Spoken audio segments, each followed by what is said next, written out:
comment les Ukrainiens décoloniseraient en quelque sorte la Crimée. Ce document, il détaille ce qui sera fait. Donc, comment réintégrer un territoire peuplé aux 2/3 de Russes?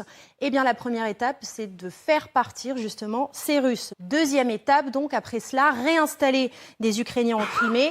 Et enfin, la troisième étape, dérussifier les institutions et les infrastructures. Si on était Éric Zemmour, on dirait que c'est de la remigration.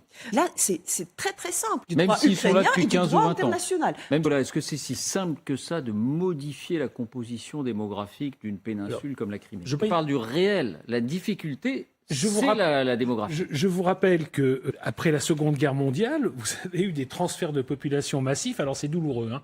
Oui, mais avouez que les époques ont changé. Ah oui, non, mais les époques n'ont pas changé. Non, contrairement à déplacer des populations aujourd'hui, ça prend une toute autre signification. Et ben c'est ce qui risque de se passer et ça risque d'être douloureux parce que là, c'est 10% de la population de la Crimée qui risque d'être déportée vers la Russie. Je ne dirais pas déportée, là, en l'occurrence.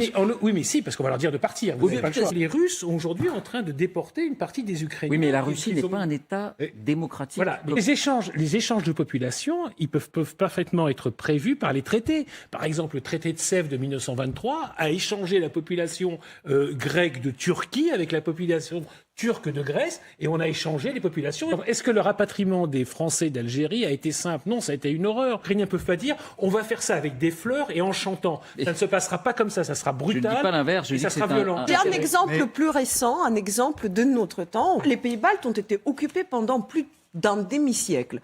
Eh bien, ça ne leur a pas posé de problème de restaurer la souveraineté, ce qui fait que ceux qui étaient citoyens de ce pays avant l'occupation soviétique ont retrouvé leur citoyenneté, restait justement le cas des colons soviétiques.